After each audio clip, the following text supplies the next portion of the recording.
Bishe nyakwigendera waravuye mu karere ka Gatsibo baje gusura Nyirakuru mu kagari ka Bushenyi mu murenge wa Muri bamuvushiguye ku muhanda wa kaburimbo ruhande rw'uruganda rwa Ferabeto ngo dore ko bashakaga kwerekana ko ari imodoka yaba yamwishe. Ababonye umurambo wa nyakwigendera bavuga ko byagaragaraga ko yishwe ndetse yari afite ibikomere, bakavuga ko bamwishe banabanje kumwamburira mu kabari yari yabanje kunyweramo.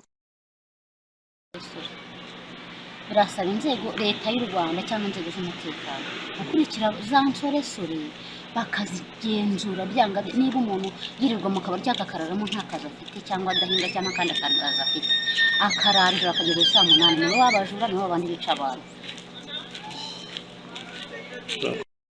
Hari benshi badakora birirwa bicaye batagira imirimo. Icyo mwadukore bufashe rero nk'ahantu hari akazi cyane nuko mwadukore bufasha bakabashakira akazi, ibintu byo kwirirwa bicaye badakora bakabivamo.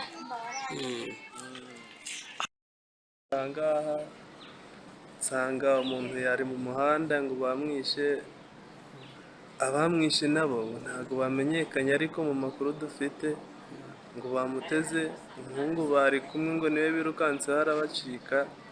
Ubwo kubera iyo mpamvu rero niyo yatumye bamwica ngo yarafite 150 ngo amaze kunyweraho 30. Muri ayo 30 hasigaye 120, mu 120 ryari risigaye ngo niryo bamutegeye. Bamaze kumutega bamwicira haraguru hafi n'umuhanda, bamujugunya mu muhanda ngo bamenye ngo ni imodoka yamwishe.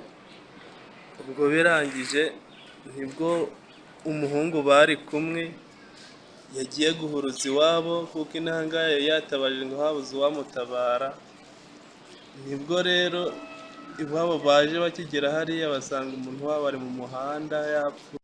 Umunyamabanga nshingwabikorwa w'umurenge wa Muri yemeje urupfu rw'uyu musore w'imyaka 20 ndetse avuga ingamba zihari mu rwego rwo gukumira utubari tuvugaho kugirwa indiri n'abakora ibyaha.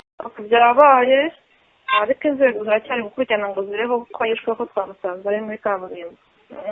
Ibyo ngibyo mu gufatanya n'inzego n'umusaruro tubikora dukora amaoperation atandukanye n'inzego dukorana nazo no gukangurira abaturage ko bafite utubari kujya bakinga hakiri kare.